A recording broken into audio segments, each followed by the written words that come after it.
So we want to tell you, I want to tell you a big congratulations. How do you feel? Thank you, man. Thank you. No, I feel good, man. I feel good to reward yourself with a victory after such a long summer. You know, it's always a decision you make as a player Yeah, before national team. definitely. You decide, especially getting older and having a lot of national team summers in your body, in your bones. Yeah, It's man. like you make a decision, and then to at the end to be rewarded and to win a gold medal. That's the best way, man. So it was a special summer, special group of guys, Definitely. a special time period for German basketball, I would say. Yeah. So I feel great, man. I feel great to have had the success. But man, we saw that with Germany, it wasn't just a one summer thing. It was like for the last 4 or 5 years, you guys built something. You won the World Cup, you won the Eurobasket, did some good stuff in the Olympics. My question is simple: is that how do you become the best team in the world? Hey, man. So I think for national team, continuity is the number one thing. To have like a core group of guys to commit every summer and to get to know each other, learn how to play with each other. And if those group of guys are also talented and good basketball players, then that's a really good fundament and recipe for success on the national team level. People always talk about like the last 4 years of German basketball, but I think it started earlier, It's man. beyond, right? Yeah. I think it started like in 2015, 2017. We had Chris Fleming as a coach back then. Mm-hmm. He brought like a lot of professionalism and like a good mindset, a good Yeah. approach to German basketball. Like he was Yeah. like, "Hey, you guys are a young, talented group of guys. Like don't be scared, like to dream big. Don't be scared to have like a winner mentality. Like don't take a second seat to France, Spain, Serbia. Like Yeah. have courage. And he kind of installed that in us back then already. That's always my answer.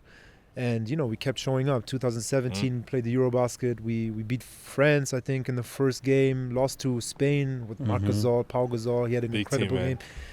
game. But already then it's not like we were some like bum team or Like you were something. showing like We were- improvement. yeah, we constantly. were keep improving. Okay, then we had a World Cup in 2019. We didn't play well. Then 2020 we qualified for Olympics. Yeah. 2020 Eurobasket won bronze, and then World Crazy, Cup. man. There's a steady improvement. Crazy. It's not like it came out of nowhere. Like it was continuous, like commitment and efforts. Do you feel that from this group of or this core of players that you guys have since multiple years, that there's like an addition possible? Because we know that Germany has a lot of talents as well, like Hartenstein, all of these players. Or do you feel that it's just this core from A to Z? No, I don't feel that way. I mean, we incorporated players this year with Tristan da Silva. Yeah. Leon Kratzer joined this year, who hasn't been part of the national team in the previous years in the final roster. Mo was hurt, Mo Wagner. David Kremer got hurt. We didn't play with Vogtmann. There's some. It's not the same roster every summer, obviously. Yeah. There's always changes. And we have a lot of good players still, who didn't play. Definitely. It can be even better than that. That's Definitely. scary, Yeah, man. but it's not always only about roster and best players and talent. You see it in the EuroLeague too. Sometimes you look at teams and you say, oh wow, look at this talented team, but maybe then they underperform, or you see teams where you might not expect them to do well because on paper you think, okay, they don't have the biggest contracts or whatever, but then the chemistry is right, the pieces are right. It's not only about chemistry, it's also about having the right players, the right fits, the right roles. Definitely, man. Basketball is more complex than just like a roster sheet. You know what I mean? Facts. I mean, from the outside, I was looking at the games, and it was such a joy to watch. And okay, I support France, but there's a difference between the games, especially this summer. Was the joy like you feel it on the court as well? For sure, man. Looked like a fun team to be around, man. For sure. We're a good group of guys, man. Like we understand each other well. Facts. Like there's a good chemistry. We spend a lot of time off the court, like especially this summer. We started off our training camp in Malaga, and like it felt like vacation, low key. Like we were practicing in the morning. That's so nice. Alex Mumru, he was the one who initiated this actually. He's an ex-player. Yeah. He understands what players kind of need in the summers, especially when you commit to national team. And the chemistry was right. We just good just a good unit. You know what I mean?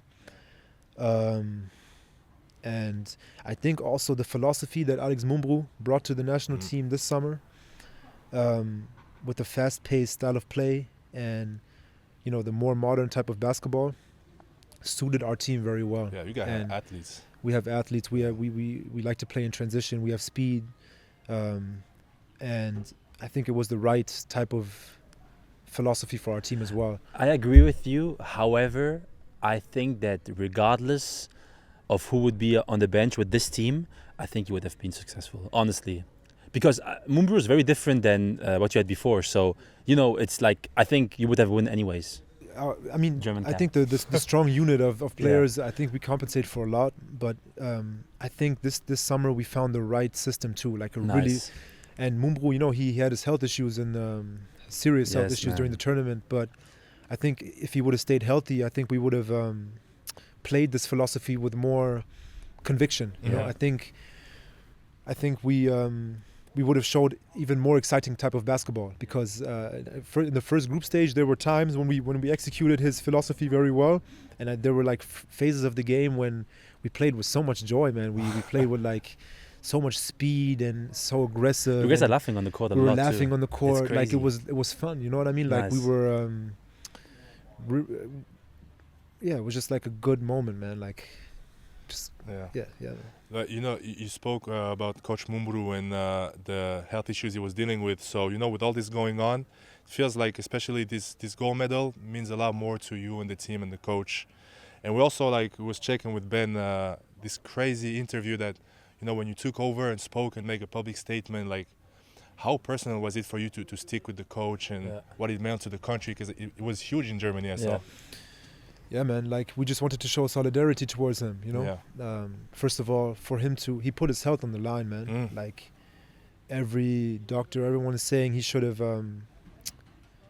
stopped and gone to a hospital right away. He went to hospital after the tournament too. Yeah, right? right away. after, I think he's in the hospital as we speak. As my far God. as Seriously? I think so. Oh, so shit, man. he really that showed his commitment and his passion, to still be there and like despite his pain and everything to be there with us. And I just thought it was right for us as players to have his back, man, and to just let the media know, what he's doing right now and the sacrifice he's making, and that he's still part of our team. But how does it work, when in the middle of a competition, the head coach gives the duty to the assistant coach? Like for the players, is it something different? Is it a different dynamic? Because I'm sure it's like you get shaken up a little bit, as players for that. I think a normal team is something that would have shaken them up. But again, our continuity and experience, and also the assistant coach Alan, we have a lot of experience with him.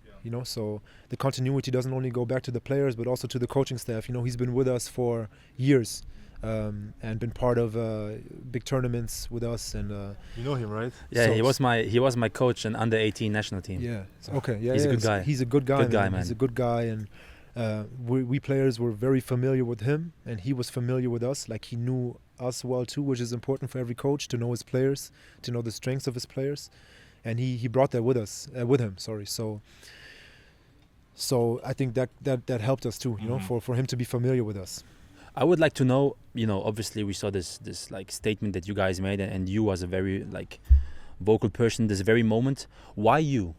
Because we have Schroeder, which is the superstar of the team, but why you in this very moment felt that you need to spread the voice out? I mean, I've been a part of the team for a long time as well. I started with Schröder 2014. I played Eurobasket 2015, 2017, World Cup 2019, Olympics 2020, and then everything else with the team. So personally, for me, honestly, Mumbrú had talks with me personally before the national team summer, and after last season, I was mentally pretty tired. Physically, I didn't feel too well, man. I've been playing basketball since 2020 nonstop. Like Olympics, Eurobasket, Crazy, World Cup. Yeah, insane, this is man. insane, man. Like, and the yearly seasons are like demanding. You know Yeah, what I mean? definitely. Like, you get maybe 4 weeks off. Yeah. But if you play national team, you get 1 week off. Yeah. 2 weeks. It's insane. Now it's crazy. Like from winning gold medal straight to It's like Cool. full NBA season almost. Yeah. This season was actually pretty good because before Eurobasket we had like 3 weeks. That's the most I ever had. But before, like for example, last year Olympics, I had a week Oh my between God. EuroLeague and then Olympic preparation. So I was tired, man, and I was questioning whether to play this Damn, Eurobasket. seriously? I was seriously questioning, man, because last year the Olympics, things didn't really, personally for me, like there were some things that went a little wrong, and like I said, I was tired physically, mentally, and he came and approached me right away when he signed for the job. And he told me to have patience and to reconsider, and he kind of like changed my mind and motivated me to to give it another summer. So he And convinced you basically. yeah, he did his part, man, for sure. So I felt like personally, I felt like That's crazy. I kind of owe that to him. You know what I mean? To speak out one more time, and that was also the mindset of the team. Like it wasn't like my decision to talk then, but Yeah. like the team was behind was the decision as natural. well. Yeah.